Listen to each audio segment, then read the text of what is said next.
What is up, everybody? Welcome to this Trainwreck Sports podcast where we're not here to play school. We're here to talk conference championship Saturday. Jake Micah joined by my brother Alex Micah, and we're here. We've made it to the conference championships. We've made it through the regular season. Very sad to be done with the regular season. It was an incredible rivalry last Saturday too. But we made it here, conference championship, and it's one of the biggest ones ever with a lot of winning in games, and we're going to break down everything. But how you feeling today? I can't believe we're actually at the end. It doesn't feel that it's conference championships already, and then obviously next week is the special Army Navy only game on the slate, and then And we move into and bowl Heisman games Saturday. and Heisman Saturday. Army Navy bigger, more important than that puff piece that's going on for Travis Hunter. Guess who's not playing in the conference championship game? Colorado. That's crazy. But he's the best player in the country, and he couldn't get his team to a conference championship game. Wow. Hey, they were close. They were close. They were close. They needed people. They were close. Yeah, okay.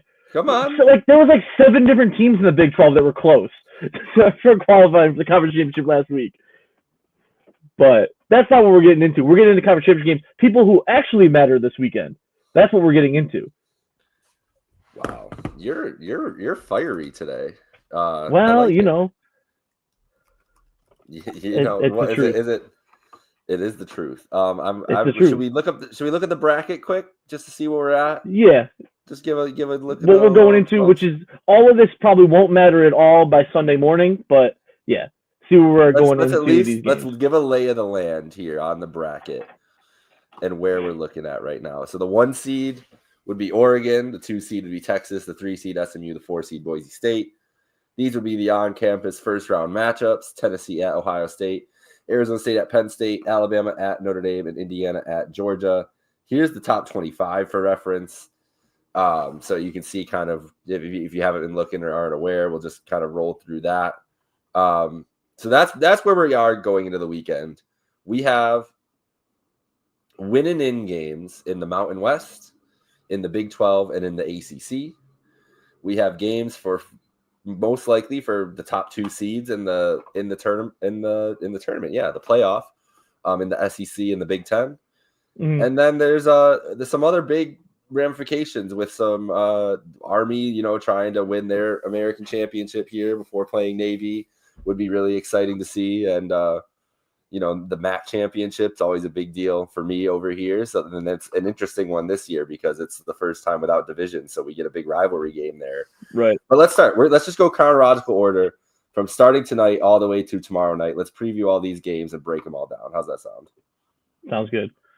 All right. Let's start with tonight on CBS Sports Network, Western Kentucky at Jacksonville State. I don't have a lot to say about this game. The game that'll be the hardest one to watch just because it's on CBS Sports Network, so you have to be subscribed to that if you want to watch it. They actually just played each other last week at Western Kentucky, and so the Hilltoppers victorious 19-17. That got them into the game, right?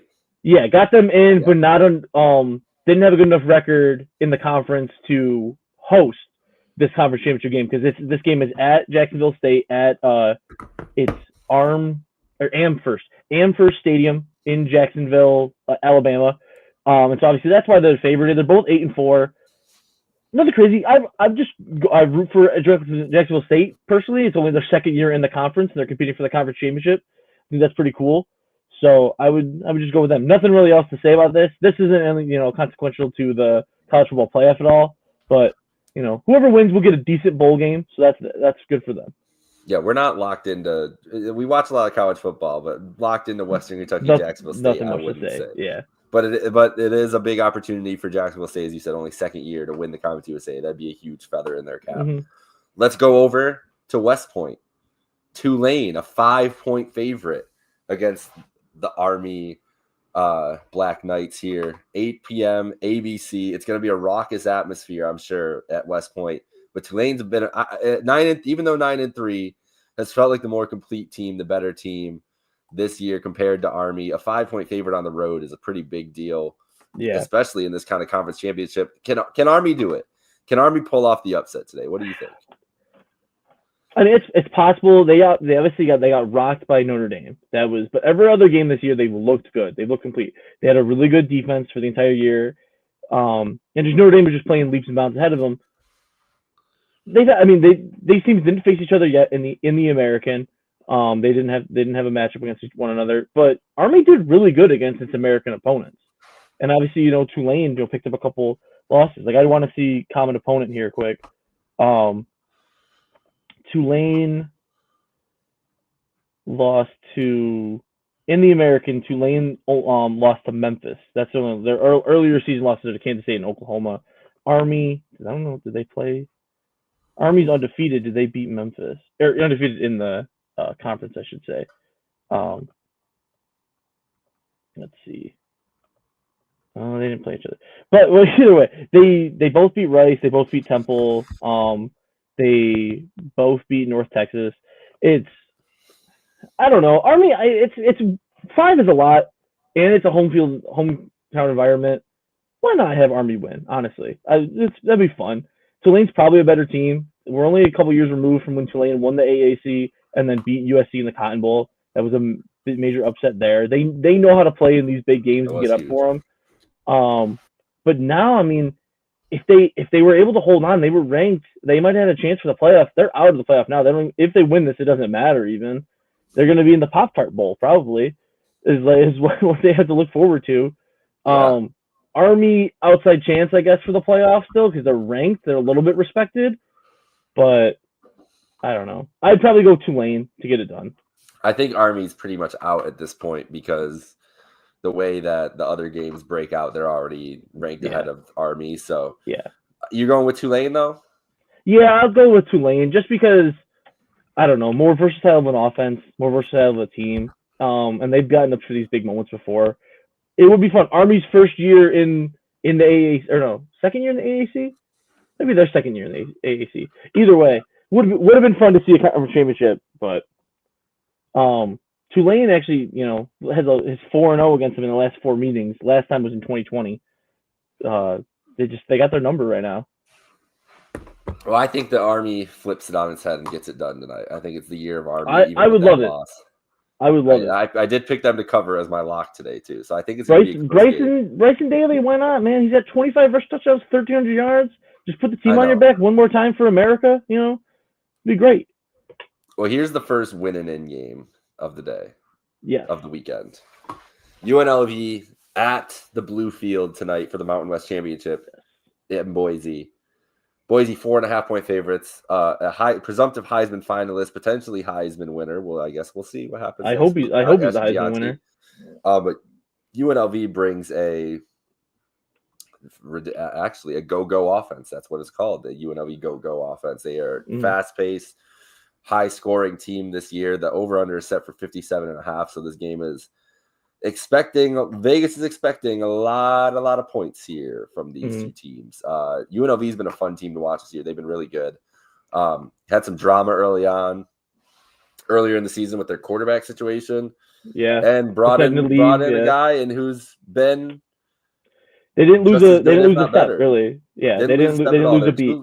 Their 2 losses are to a good Syracuse team, 44-41, and to this Boise team, 29-24. So they've handled business. Other than that, and that game was at home for UNLV, so that's a big thing. And that game's a 5-point, 29-24. It was a 5-point loss. Spread's 4.5. So obviously Vegas thinks it doesn't really matter too much that it's at on the Smurf turf there in Boise.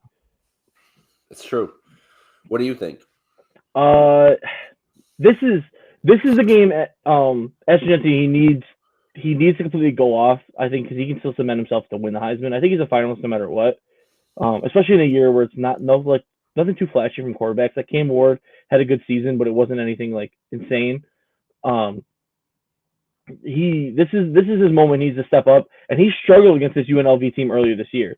33 carries for 128 yards, which is his second lowest rushing total of the season by only 1 yard. He had 129 earlier in the season, and 3.9 yards a carry, which is his worst yards per carry the entire season. Only had 1 touchdown. No receiving stats in this, which he doesn't have a lot for the year anyways, but no receiving stats. So he needs to step up big. This is your moment where you need to kind of cement yourself. For sure. And if you punch your ticket to go to the college football playoff with this win, because you and me both agree, Boise State, even though they're ranked 10 right now, they're 11-1. If they don't win this game, they're not in the playoff. It's pretty simple. They need this game to be in, and they're going to be. They are the.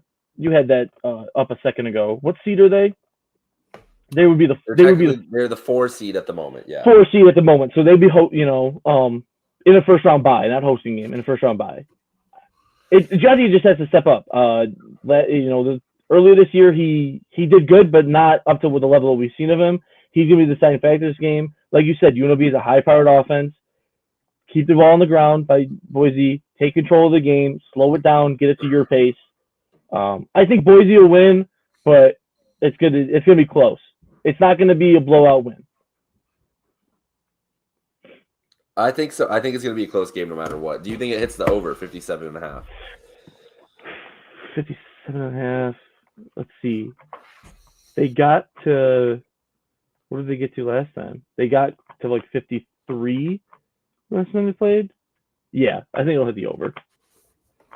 I think so too. I also have Boise. I think Boise has been a team of destiny all year. Their only loss to Oregon. It would be wrong for them not to be in the field. Yeah. I think they know the opportunity in front of them. I think they win like 34-27, something like that. I think they do cover. I was just thinking like 31-28. So that's, yeah. So that hits you over 59. Right along the same lines there. So that's gonna be a fun game. I can't wait for that tonight. So UNLV at Boise. There, we're done with that one. Let's go to the Battle of the Bricks in Detroit, Michigan. This is the interesting thing here, is that there's no divisions in the MAC anymore. So we get a rivalry game. These two schools are, I don't know exactly how far. I'm going to get this. I want to find out because they're not separated by too much. A big rivalry between Ohio and Miami. And they will battle each other for the MAC title this year. Played each other a lot of times. They have. What do we got? How many times? I have it here. How many meetings? They have played each other, 100 times. It's the 101st meeting between the two teams. Wow. Actually. Miami of Ohio holds the all-time record, 56-42, and then they have 2 ties. And they have the most recent victory, coming earlier this year at home. They picked up the win 30-20. Obviously, on the road, spreads pretty thin. I wonder why the MAC is, as you mentioned, it's in Ford Field in Michigan. I wonder why the MAC is one of the only smaller conference group of 5 that has a neutral site conference championship game. Do you think it's just because of weather? I think that's a big part of it. They would not be able to get anybody to go to those games in December and go sit outside in Ohio. So I think that's a huge part of it, but also Detroit is so easy for all these schools to get to too. Like there's 7 Ohio schools, 3 Michigan schools, and then you got like Northern Illinois and Ball State. So Ball State is even not the hardest trip is Northern Illinois. UB, I guess even, but even UB. Sorry, I don't know why I'm forgetting about UB, but that's a close. That doesn't even register. Like that's a quick 3-4 hours from UB to Detroit too. So I think Detroit is like a nice, perfect middle ground, but definitely because of the outdoors. I think that's the biggest issue. Sure. These two schools are separated by 3 hours of driving. What is the mileage here? 164 miles. Yeah. So a little further along than I thought. Still though, that's not big at all, and it's two teams that have kind of, the last few years in the MAC have really made their statement. The MAC is known for its parity already. We're seeing that in other conferences now, but the MAC has been known for that. Ohio was really good last year when they had Curtis Rourke, who's now at Indiana. And Miami of Ohio has turned out, pretty decent quarterbacks for most of its history, obviously going back to early 2000s, Ben Roethlisberger. You go more recent history, they had one of the Gabberts was playing there. So they've turned out some talented guys. It's I don't know. I would go with just Miami of Ohio. I think they're just probably a little. I don't know how to say a better team, but obviously their record is a little is only separated by 1. Ohio actually has a better record. But they already got the win over them once. It was a fairly decisive win. I think they just keep on rolling. They've had a good end of their season. So go with Miami of Ohio. I'm going with OU just for Mike Bunt. who will be in attendance for his. Oh, yeah. But this will be a close game, I think, no matter what, down to the end. Another win and in game. The Big 12 championship. Iowa State, Arizona State from Jerry World, which is just that's hilarious that Iowa and Arizona have to go to Dallas, Texas to play in the game, but it is what it is.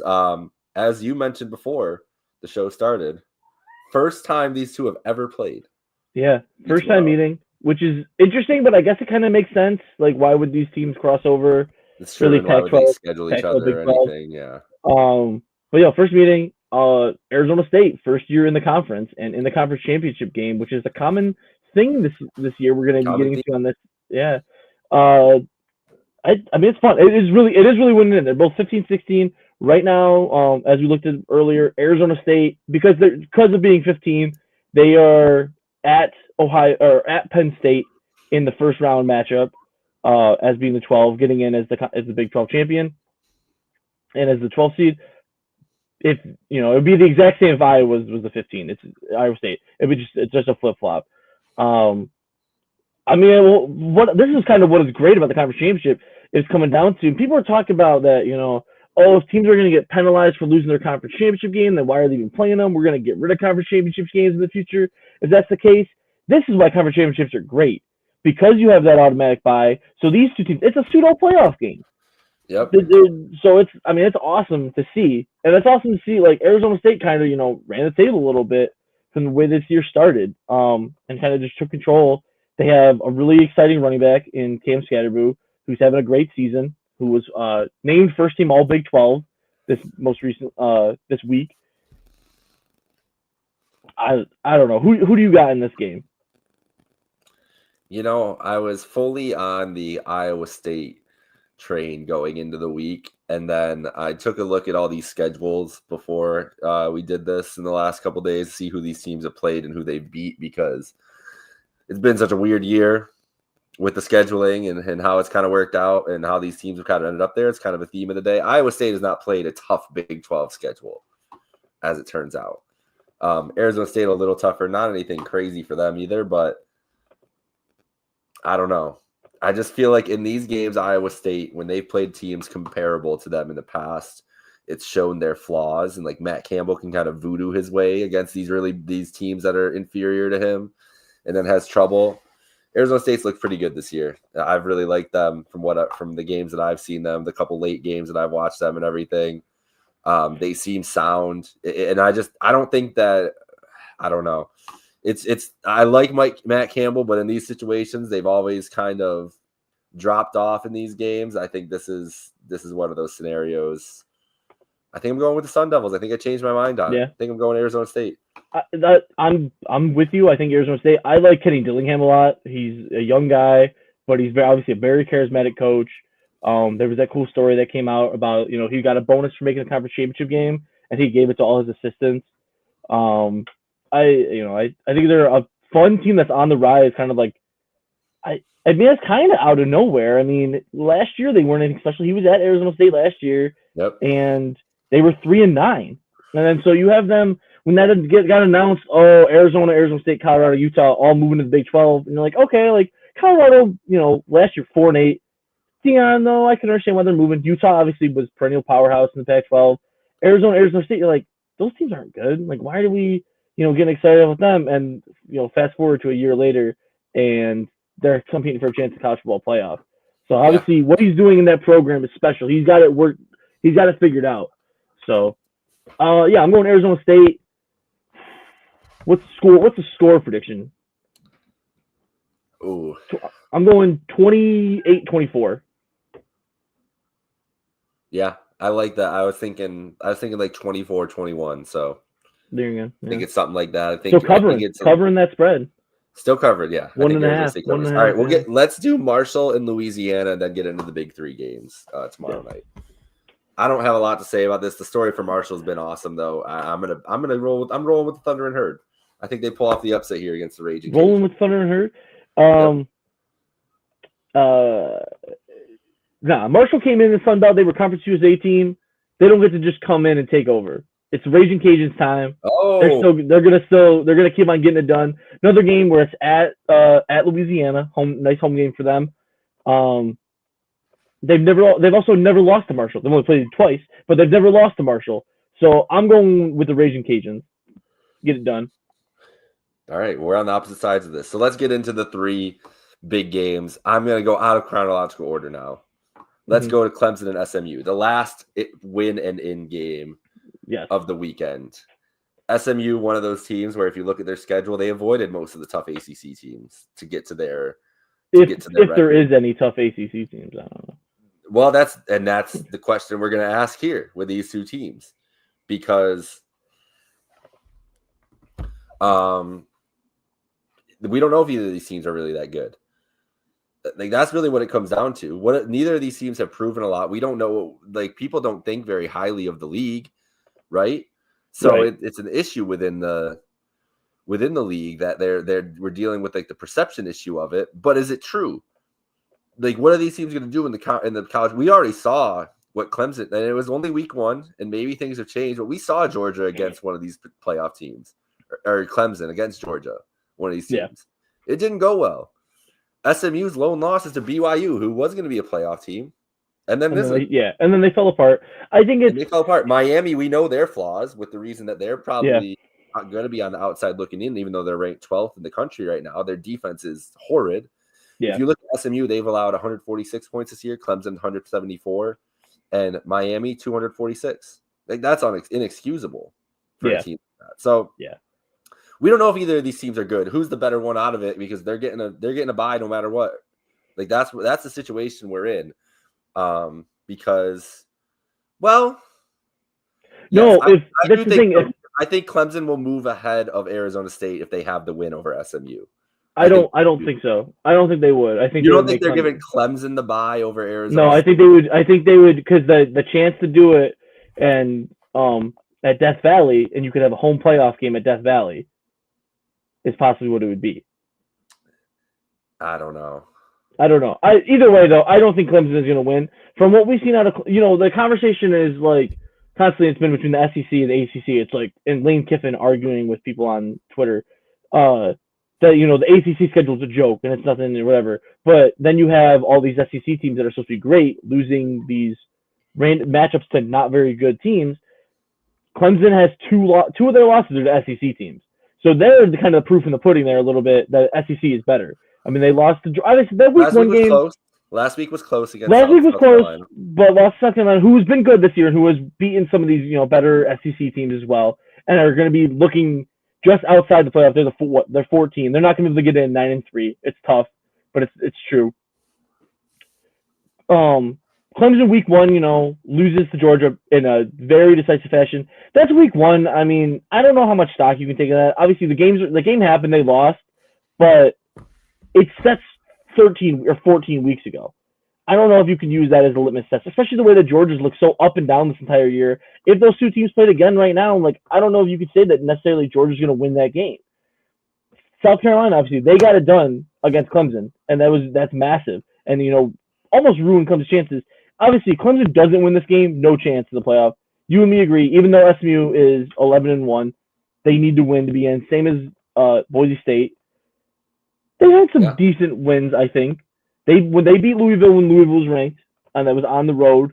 Louisville's not easy to play. They beat a good Duke team who's 9-3. They beat Pitt, who up until that point was, let's see, I think Pitt was 7-0 at that time when they beat Pitt and they were ranked, and then Pitt completely fallen off since then, or maybe they were 7-1. So I don't know. I think SMU has shown that they can compete. And these last 2 weeks, they've just blown teams out of the water. I mean, at Virginia 33-7 versus Cal 38-6. I think that spread should be bigger. Honestly, I know it's at home, it's a neutral site, but I would take SMU. Did you see their tweet though about ACC championship bound? Did you see that? Yes, and why is it hot? Well, yeah, it's like all this it's like this frozen tundra, and that's where the ACC championship trophy is. If you were like, do they not know where Charlotte is, like where they're playing? But no, I'm going SMU, and I think they deserve to be in the playoff, honestly. And good for them, their first year back in the back into or back in I should say back in the conference in the ACC getting the win. I think I'm going Clemson. Wow. No, I don't think so. I think Dabo's a fraud a little bit. I still like Dabo, and he's good, but he needs to start using the transfer portal. I'll believe it. I'll believe SMU is good when they have the championship. I just don't. I don't trophy know. in their hands. Yeah. But I think I'm going to roll with Clemson. I'll stick with what I know. Right. And I've liked Clemson all year. That's the thing, is I've never been out on Clemson really. And last week, well, no, I mean, and for my playoff, I mean, I had Clemson winning the ACC, so my playoff prediction. So I should be rooting for them, but oh well. Well, what can you do? Let's go to the SEC title, which will take place at 4:00 on ABC. Georgia and Texas in Atlanta, Georgia. The SEC won't let Bevo show up, which is this is my problem with the SEC. Fucking scumbag. Bevo was there for the game against them in 2019. He was there for the Sugar Bowl last year. There's no reason the SEC said, "Oh, we don't have enough room." Shut up! You have more people there than the bowl games? I don't think so. Yeah. I don't think so. So there's already some chicanery going on with the newcomer Texas and the mental warfare. It is. It is. And the SEC wants Georgia to win this game. Let's be real. If we expect the calls to go one way or the other, I expect them to go in Georgia's favor the whole way. And this is a Georgia team who doesn't need it. They beat the shit out of Texas in that first game in Texas. Mm-hmm. Defensive line dominated. They did. Texas and Stark panicked so much he took out Quinn Ewers and put in Arch Manning for like a drive. It was like, I don't have any other answers. It's Arch and then he also got sacked and fumbled. So I think we do see a lot of Arch tomorrow too. I think so. They were showing. Someone asked him about it. Said, "How come we didn't see more Arch and like those kind of packages earlier this year? Like that they were using them against A&M last week." He said, "Well, you can't show everything." Exactly. He's a much better runner. I think it's kind of like someone, I can't remember who I was listening to that compared it this way, but Chris Leak and Tim Tebow, the packages they could use for Arch. Yeah. I think that's what they should model after. This Texas team again benefited from a pretty manageable SEC schedule through the year, and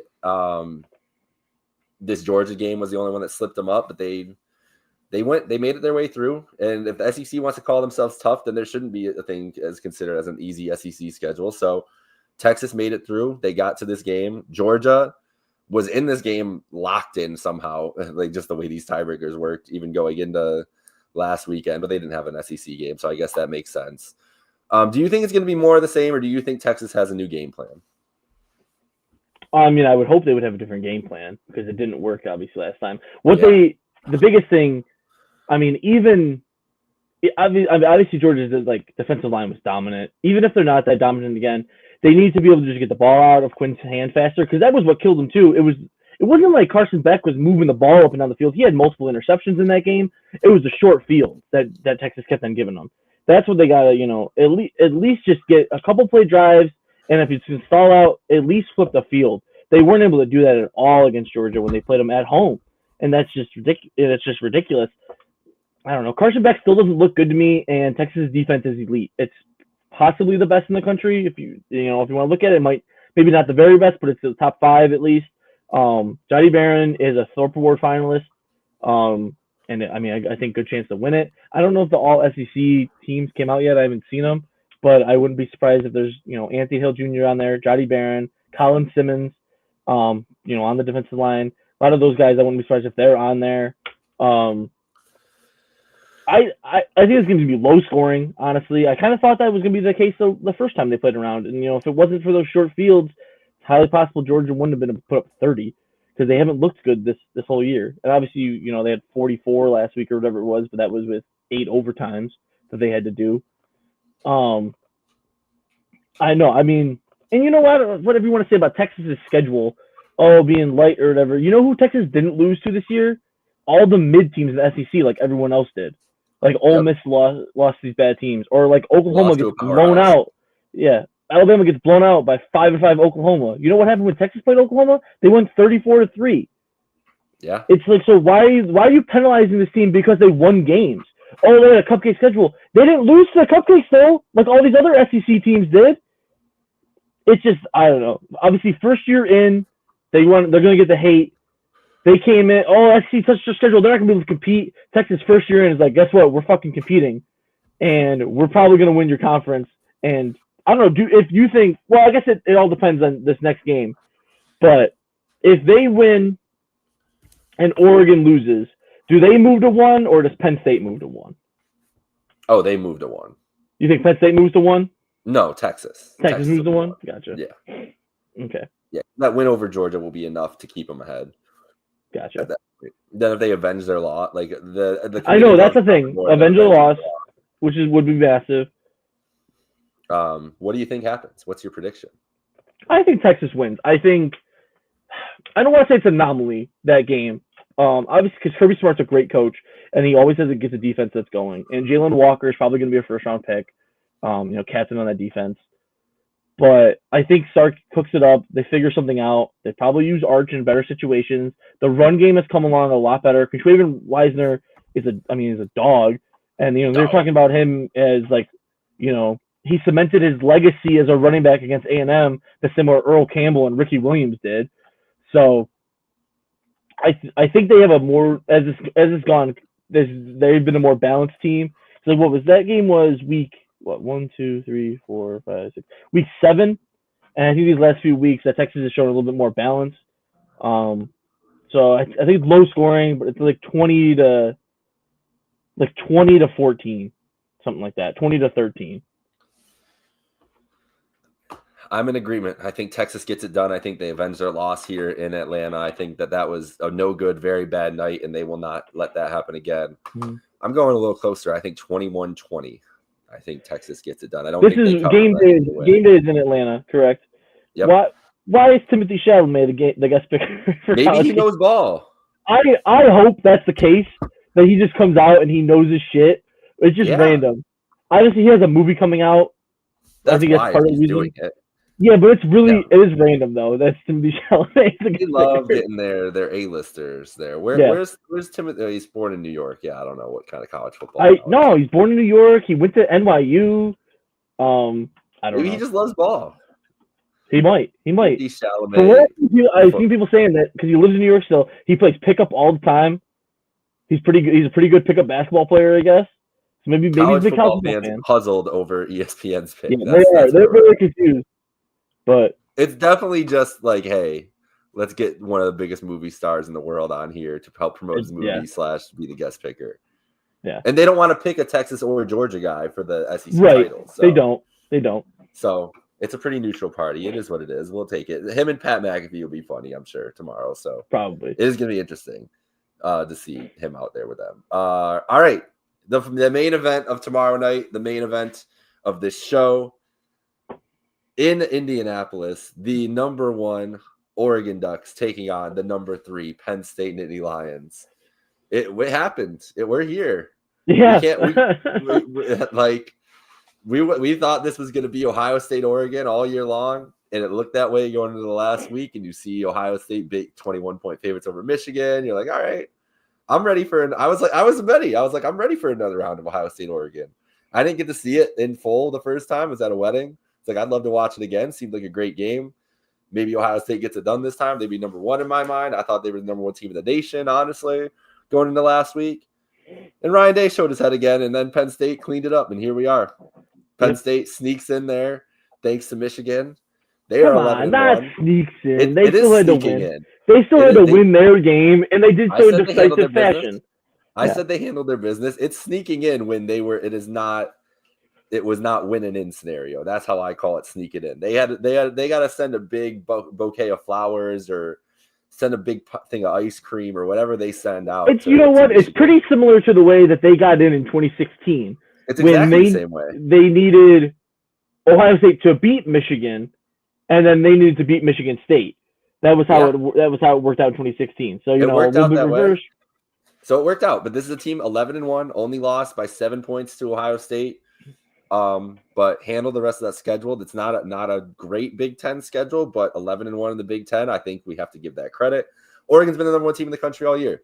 They've got big wins over Ohio State. They got big win over Boise State on their schedule.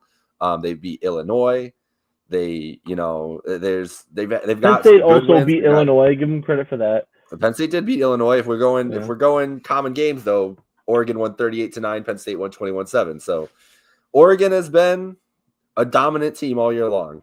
They have had, I think only the Boise game, it was their lone one score. Oh, no, Ohio State, obviously, too. The Boise and Ohio State games were their lone one-score games. They've been a dominant team all year. I want to see common opponents for Penn State, because they have several common opponents. Penn State, UCLA, they won 27-11. That was the last-second touchdown. Oregon won 34-13. That was on the road. They both played USC, correct, this year? Well, they didn't. That's weird that Oregon didn't play USC, honestly. Ohio State, obviously the big one. Oregon got the dub. Penn State didn't. Purdue, Oregon won 35-0. Penn State won 49-10. So that's pretty similar. Washington, Penn State won 35-6. Oregon won 49-21. So let up a little bit more score in there. Wisconsin, both of them played at Camp Randall at night. Oregon only won 16-13. Penn State, with backup quarterback in, got it done 128-13. Common opponent's pretty interesting to look at. I think Penn State can win this game. I think they can. I don't want to make that prediction, but I think it's possible. I think this game's gonna be close because Penn State. Do you want to hear the matchup predictor from ESPN? No, I've seen that too many times on Twitter. That's an awful. That doesn't you want to hear it? It's Penn State like 52.6 or something, right? 53.6. Yeah, I'm not listening to ESPN matchup predictor. It's 50. It's basically 50-50 with a 53. But it is interesting to see Penn State on the higher percentage of that. And I think it goes to Penn State's going to be able to run the ball, as they always do. And I think they should run with the hot hand of Singleton. And they are going to get pressure on Dillon Gabriel like he hasn't been pressured all year. This is the best front and this is the best defense he's played all year. I truly believe. Yeah. I've liked Ohio State's defense this year. I think Penn State's is just as good. Yeah. I like the pass. I would say better. They have probably the best defensive lineman in the country. Rushing more. It's probably the best defensive lineman in the country. The best defensive lineman in the Big Ten, as he was voted, is Abdul Carter, who was the defensive lineman of the year and defensive player of the year. Kind of works out nice, honestly, going up against Dillon Gabriel, who was the offensive player of the year. These guys are facing off against each other. Not to discount anything that Oregon has on their defensive line. Mateo Uiagalelei actually leads the conference in sacks. He has 10.5. Abdul Carter has 10, so it's very close. But Oregon's red zone offense is terrible. They're 11th in the Big Ten. Penn State's red zone defense is second best. Dillon Gabriel has thrown, I believe it's either 4 or 5, but I believe it's 4 interceptions in the red zone this year. This game's probably going to be kind of low scoring. I think Penn State, scoring. Fun fact, is the only team to play all 4 new teams in the Big Ten this year. If it gets to 30, Oregon wins. That's the script of this game. If it's high scoring, Oregon wins. I think if Penn State keeps this in the 20s, then it's Penn State's game to lose. Yeah. Because then it comes down to situations. I really think this game's going to be close the whole way through.